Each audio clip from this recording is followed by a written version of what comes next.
Hi all you old school fans out there, I'm Dan, the old school conditioning training man. This is old school conditioning training, where we talk and train anything that will make you stronger, faster, fitter, tougher. Okay, cardiovascular endurance training, part 3 of our little chats. Right, we've looked at the history, okay, we've looked at why the fitness industry and social media don't want to talk to you about it, don't want you to talk about it, and most of all, don't want to have you doing it.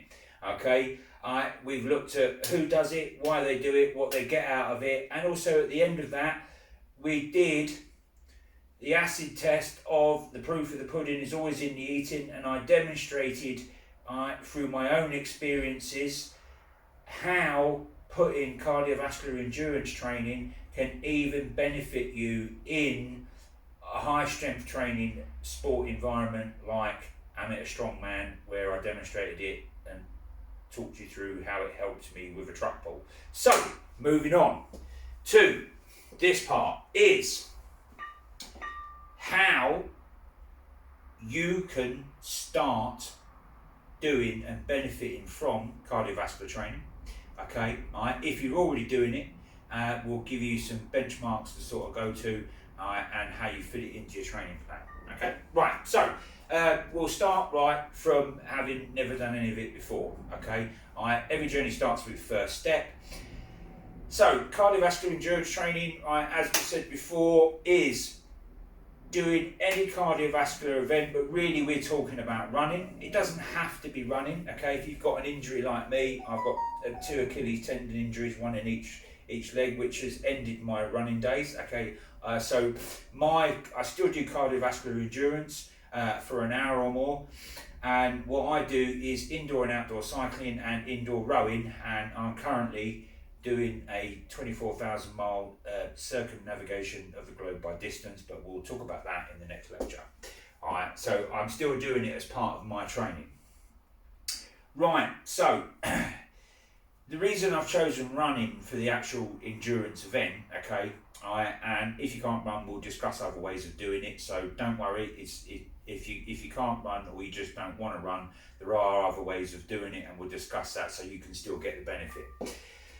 So we're talking about running or doing the cardiovascular activity that you want to do, that will get you, if you're using a heart rate monitor, okay, to your heart rate training, to your 70% of your maximum heart rate, which is your cardiovascular training zone, between 70 and 80%, okay, but you really want to be sort of 70 to 75, okay, because 80% is you're getting onto sort of anaerobic threshold training, okay. You won't want to be doing that for an hour or more, okay. So I tend not to use heart rate monitors because I prefer a more instinctive style of training where I go off my perceived level of effort. I find that better for me, okay. But that's just how I work and how I've always worked. You know, if you want to be a little bit more scientific, okay, then great, fine, all right. You know, each to their own. So the reason I've chosen running is because it doesn't cost anything, okay. Some people don't want to be a member of a gym, some people can't afford it, okay. So running, you can get out there and do that for free, and the benefit of it gets you out in the fresh air, okay, and it gets you moving yourself across the real world, okay. That's another reason why I've chosen it.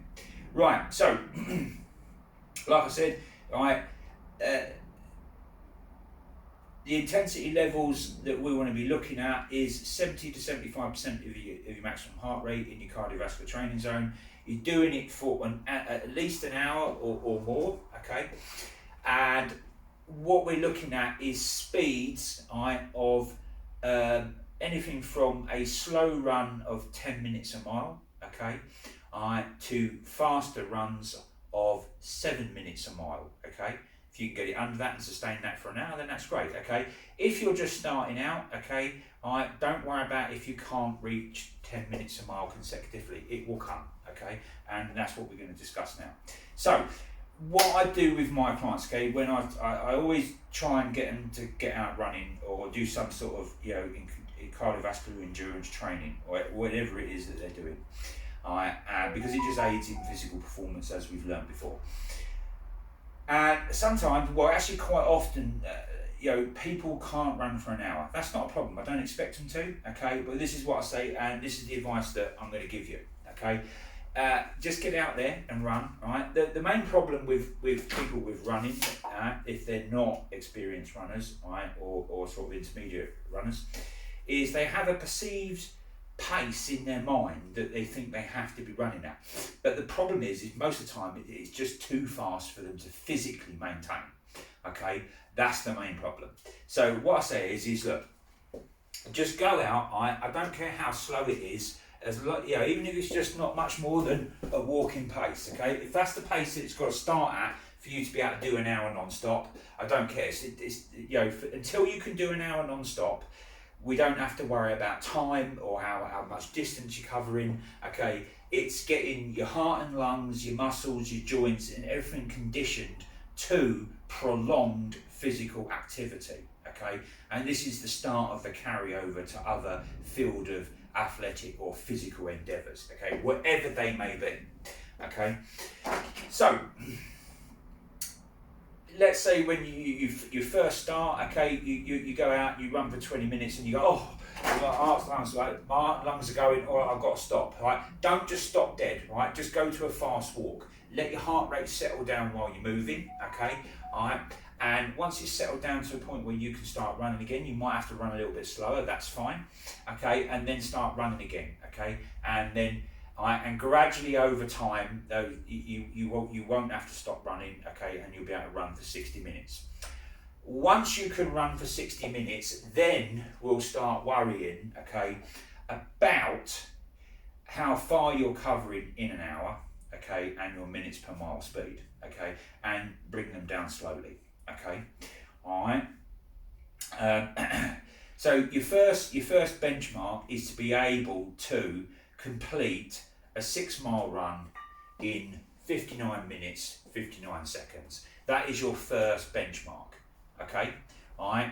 And then, however long that takes you, all right, and then after that, you want to start whittling it down, okay, all right. Then start aiming towards about 9:30 a mile, okay? But take time, okay? It's not going to happen overnight, okay? This takes time, and then slowly until you get to a point that you're quite happy with, all right? Where you're working hard, all right, but you're not killing yourself to do it, and you feel like you're about sort of 60-70%, okay? Right? But if you're working off of a chest rate monitor, you want to be at least 70% your maximum heart rate, because that's the training zone that you can do for an hour or more, okay? Right, so that's how you progress that, okay?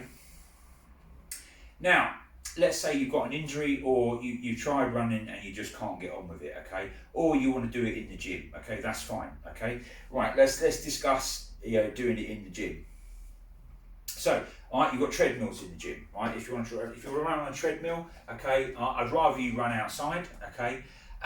But if you want to run on a treadmill, that's fine, okay? But there's some pros and cons with exercise equipment that we need to talk about.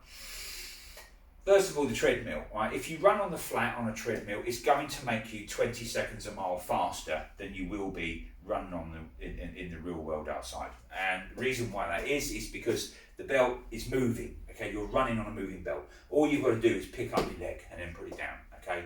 The machine does pretty much the rest for you. You still got to work reasonably hard, but that's why it makes you 20 seconds a mile faster. But don't think that is going to make you fitter. It won't, okay? So we need to do something, all right, to take that mechanical advantage away. So it's pretty simple. All you do is just put it at a 2 or 3% incline, okay? And then, because when you run outside, not only have you got to pull your leg up, okay, then step forwards, you've actually got to drive, okay, and then drive again as you're picking the next leg up. So that's why it's harder. So if you put the treadmill at a 2, maybe 3% incline, that will take that 20 second a mile advantage away, right? So that's how you clear that up. But running for an hour on a treadmill can be pretty soul destroying, okay? Because you're just staring at a wall. I think the longest I've ever run on a treadmill is about 15 miles. and after about mile 5, it just became mind-numbing and mind-destroying. So I prefer to do it outside, and the way I do it outside is I'll do a big loop, because I don't like running laps, okay? Because the way my brain works is, if I just go round and round a small loop, I'll just go, oh, stop, okay? But if it's one big loop, my brain says to me, right, if my body's going, oh, stop, we're tired, right, because some days will be better than others, your brain will go, well, no, because we'll just keep going, because if we stop now and walk back, it will take us longer to get back than it will if we just keep running all the way around. But that works for me, and that's me, okay? If you like if you don't mind doing laps and that works for you, then do laps. Find what works for you. As long as you're doing that hour, okay, at the work rate that needs to be done at, then that's fine, okay? It's what works for you. Right, so fitness equipment in the gym. So that's treadmill sorted, okay? All right, other pieces of equipment you can use, all right? The cross trainer, a very, very good bit of kit. I'm not usually a big fan of cardio equipment, okay? Because it's supporting some of our body weight, so it's not quite as good as running. The reason why I suggest running for it is because I was listening to a documentary about the US Army's equivalent to our Army Corps of Physical Training, okay, and they were talking about training the US Army boxing team, and they had the guy that was in charge of it, and the interviewer asked him a very simple question, and he said to him, he said, now, you obviously do a lot of different exercises and types of training with them, other than the skill of boxing. And he said, yes, that's correct. All right, there's the strength and conditioning phase. There's also other bits as well, And he said, well, if you could only pick one type of exercise for your boxers to do, other than the actual skill of boxing, pad work, band work, sparring, shadow boxing, what would that one exercise be? What was his answer? He said running, because it's the best form of cardiovascular activity. So that's why I've picked that. So anyway, back to the cross trainer, right? Sometimes people say to me, oh, it's built to resemble cross-country skiing. No, it's not, okay? It's the cross trainer is designed, okay, to mimic running, but it takes the impact out, okay? So if you're a bit wary of your joints, or you just really don't like the idea of running, okay, get on the cross trainer, right? And the great thing about the cross trainer is because, like I said, there's no impact, because your feet are moving in an elliptical cycle, okay? And also you've got arms on it that you can push and pull, okay? And don't be lazy, guys, and don't use your hands on the handles that don't move, okay? The reason why you want to use the handles is because while you're running, okay, on it, okay, you can push and pull the handles, and push and pull hard. So as you push forward hard, pull back hard, and in time with your legs, okay? And the reason you want to be doing that is because your upper body muscles will get an endurance workout as well. So the muscles of the chest, the back, the shoulders, and the arms. But also, more importantly, it will help boost up your respiratory system, because the heart, the myocardia, the muscle of the heart that pumps it, okay, is having to supply oxygenated blood to the lower body and the upper body all at the same time. So it gives you more bang for your buck. Okay, and proof of the pudding is always in the eating, so I will prove what I'm saying. Again, I haven't got any pictures of it, so I will relate it to my own personal experience. And it goes back to when I was in the army, and as I said before, I was in the Household Cavalry Regiment. I served for 13 years, and did 2 tours of Iraq, former Yugoslavia, and I've been to places all over the world, just none of them in your top 10 tourist destinations, okay? Right, so 2004, I was on my first tour of Iraq, okay? And that was before the drawdown to the Common Operating Base, where all the outlying camps drew down to the Basra airport. So we were still out in isolated camps. Okay, and running around the camp's perimeter, which is about a mile, doing it for lap after lap after lap. And earlier I said doing laps just mentally doesn't work for me. It was soul destroying. And also in Iraq, even at 10, 11 o'clock at night, it's over 30 degrees. It's horrendous, right? So I thought, blow this for a game of soldiers, right? So what I did was I thought, right, I'll go and do some cardio in the gym. Because I was training 6 days a week. I was doing 3 days of cardio, and then the other days I was doing body weight and boxing. Okay, so I went in the gym, and for 3 days of the week I went on the cross trainer, and I did it for 40 minutes, but I was going at it hammer and tongs. I was probably going at it about 85% of my maximum heart rate. I wasn't wearing a chest strap monitor. I was going off of how I felt, how hard I was working. Okay, and I did this for 6 weeks. It wasn't planned to be 6 weeks. The reason it ended up being 6 weeks is because 6 weeks after I started, we had a fitness test. Okay, and part of the fitness test was a 1.5 mile run. There's press ups, sit ups, and other exercises in it as well. But because we're talking about cardiovascular endurance training, I'll just focus on the run part of it. Now,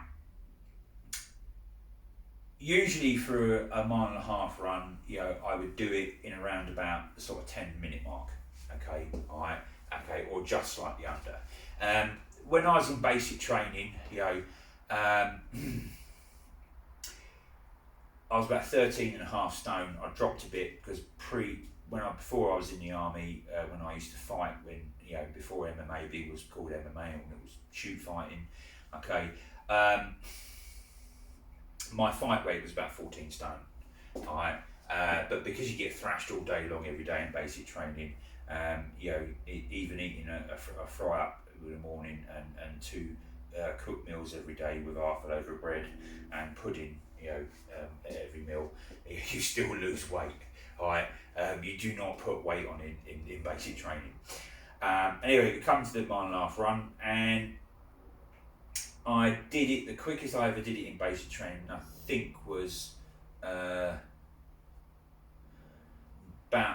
9:47 or something, about sort of mid to high 9:40s. Right, so I was quite pleased with that. Anyway, back to 2004 in Iraq, did the fitness test, right? I did it at 1 o'clock in the afternoon when it was 60 degrees heat. Cheers for that, fellas, that really helps, right? Don't ask me why, that's the army. Alright, did it, and I did it in around about just under 9 minutes 30 seconds, right, which would have got me under the cut-off time for the parachute regiment entrance test, okay, for that 1.5 mile run. Okay, so I was well happy with that. I'd knocked basically 20 seconds off of a 1.5 mile run time in 6 weeks, and that's a big chunk to take off a run like that. Okay, alright, because your maximum allowed time is 7 minutes a mile, and trust me, they want you doing it quicker than that. Because if you're trotting across the line at 10 minutes 29 seconds, okay, right, you've got PTIs on your backside, threatening you. If you don't put your foot down, you're going round again, and trust me, that that has happened. So I was quite pleased with that. So there's the proof of the pudding. The cross trainer, you can do some really constructive running work on a cross trainer. Right, so what other pieces of equipment you got in the gym? Okay, right, as I said, you got bikes, okay, because like I said, I can't run anymore, so I do indoor and outdoor cycling, okay. I will use, if I'm doing indoor cycling, I will use my outdoor bike, but I'll put it on a balance trainer, okay. It's basically 3 rolling pins held together with plastic, and two for the back, 1 for the front, and it's called a balance trainer because it's not like a turbo trainer where the back wheel is clamped and it's off you've not got balance. You've got to physically balance the bike, so it makes you a better cyclist. So if you want to do indoor cycling, guys, okay, I picked one up off of Amazon for about 180 quid. Right, and I've been using it for 3 years now, and it's still going strong. So it's well worth the money. Okay. And if you're going to do cycling, you don't need to have a really expensive flashy bike, okay? As long as it's roadworthy and it's in good condition and it works, then it doesn't matter whether it's a mountain bike with big fat knobbly tyres. Actually, that is actually harder because you've got more rolling resistance, so you've got to push harder. All right. But with a road bike, you'll be able to maintain higher speeds for longer. So and also I do some off-road riding as well because that's good fun. Okay, all right. Because like I said before, fitness should be fun. You should enjoy it. Okay, even something that's just repetitive and long-winded like cardiovascular endurance training. So if you're in the gym, all right, and you haven't got a balance trainer at home or something like that, or you haven't got a bike, okay, or can't afford bikes because with COVID everyone been bike mad, and it's pushed the prices up. So you've got a couple of different types of bikes you can use in the gym. Okay, all right. You've got your upright bike, which basically looks like a spin bike. Okay, all right. And I would say use that.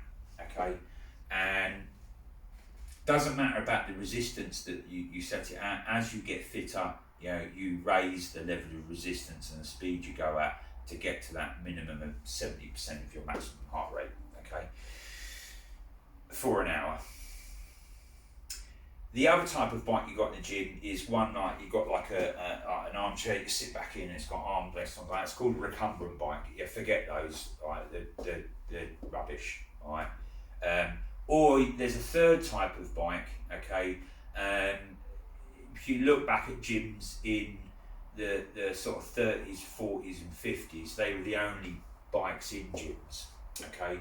Apart from if you look back at our first episode with the crazy Victorians with these 3-wheel penny farthing, okay, on rollers, right? That was mad. But anyway, what they sort of went out of fashion in the 1980s, right? And I saw them again when I joined the army, and they were the only exercise bikes that the army had in their gyms. Okay, you see them now, because CrossFit has made it quite popular.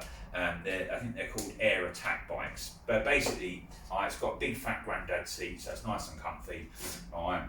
And it's handlebars. They're push and pull. So as you're pedaling, you're pushing and pulling as well. So you're getting, like the cross trainer, you're having to work. Your heart's having to work to push oxygenated blood everywhere. All right, they are mental hard. Okay, if you're new to exercise, I wouldn't try doing an hour on them straight away. Okay, because they are mental hard. Okay, so just stick to the one that looks like a spin bike. Make sure it's set up properly. Okay. The way to make sure the bike is set up properly for you is same as a road bike. Okay, you sit on the bike. Okay, but you get your feet in the pedals and then put one down to the bottom of the pedal stroke. Okay, your heels should be slightly down. Okay, and you should have a slight bend in the knee right at the bottom, the very bottom of the stroke. Okay, all right. The reason you want that, it doesn't want to be bent like that, okay, it just wants to be a slight bend, okay, because the reason you need that is because as you push down, right, if your leg is straight and locked back, you're going to end up with a hyperextension injury, okay, so that will prevent that. So you just raise the saddle a little bit, okay, or lower it to get to the right level, okay, all right, so that's how you set the bike up. And again, all right, you set the resistance and speed, all right, as you get fitter, okay. You don't just keep it at the same resistance. As once you can do the hour, then you start bumping up the resistance and the speed that you cycle at. Okay, rowing machines. Rowing machines are another. They're an excellent piece of indoor fitness equipment. Okay, for cardio, and I currently use those for my navigation. I've done over 1,800 miles of rowing so far. I've done a full marathon on it, 26.2 miles of rowing. That took me just under 3.5 hours. That was absolute torture.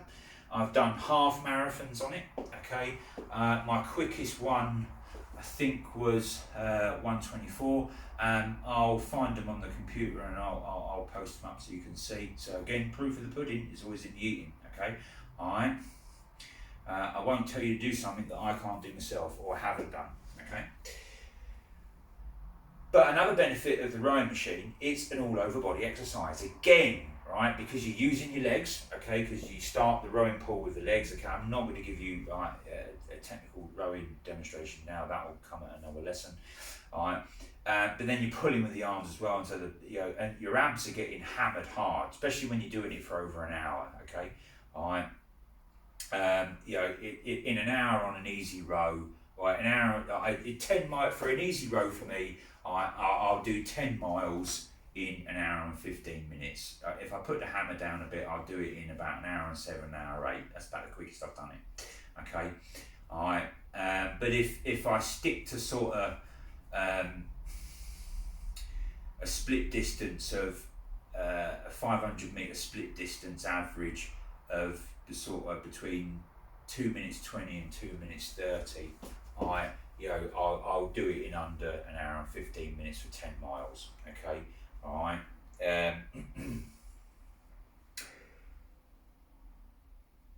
So the rowing machine, that's another good one you can use. Okay, all right. You've got other things in the gym. If you've got them revolving stairs, okay, don't get them confused with a mountain climber. Okay, all right, they're okay. They are quite good, but they're not as good. But a lot more gyms are getting these big revolving. It's basically a moving staircase. All right, it's like the treadmill at the Reading goal. Okay, all right, at the Reading prison. Okay, all right, except it doesn't drag people underneath it and kill them. There's a story about that. Anyway, it's got handrails at the side. Okay, if you lean on the handrails, then that takes most of your body weight. It makes it quite easy. So don't lean on the handrails. Okay, all right. Just start off with it like that, and then just put your fingertips on. Okay, then have one fingertip on. All right, standing up straight. So then all your body weight being borne through your legs, and then that makes the revolving staircase a lot harder. The more bent over and the more lean you're on it, the more body weight you take out of it. And then eventually, once you get fit enough, okay, you can take your hands off of it completely, keep yourself upright and keep going like that. And that takes it to a whole nother world. And if you can do that for an hour, okay, or you've got the Versa climbers, okay, now they are mental hard, okay, anyone that can do that at a good rate for an hour is extremely fit. Again, they use the entire body, so that's good. But if you're new to exercise, especially cardiovascular exercise, you're probably not going to be able to do that for more than 20 minutes, okay, because it is a lick. Right. That is really how to get started. Okay, we've talked about the boundaries of where we want to be. Okay, while we're doing it. Okay, and how long we're going to be doing it for is at least an hour. Okay, all right. You do that once. You do that at least once a week. All right. If you can get it in twice a week, you'll get much more benefit from it. And I promise you guys, okay, whatever sport, whatever other type of training you do, or any other physical hobby, whether it's martial arts or whatever, or like I've taken up a new hobby, historical martial arts. I do saber fencing. It will just make you better at it. Okay, you still got to practice the skill work. Okay, and do other types of training as well, but it will help. Okay, the fitter, the better your cardiovascular system is, the better everything else that you do will be. Okay. Right. Well, that's the end of this lesson today. Okay. I hope you've enjoyed it. Okay. And I hope you've got something out of it. Okay. And I hope that you put that into your training system, and I hope that you see over time that you get the benefits that I've talked about and I've demonstrated. Okay. With my own experiences. Okay. All right. Okay. This has been Dan, the Old School Conditioning Man, and this has been Old School Conditioning Training. Thanks for watching, guys, and I'll see you in the next episode, which will be where we talk about some of the cardiovascular endurance events that I've done and I'm most proud of. Okay, and we'll also talk about how to set up your own cardiovascular endurance challenge, where I'll be talking about how I set up and why I set up my virtual circumnavigation on the globe, which is still going on. Okay, all right, thanks for watching, guys. See you next time.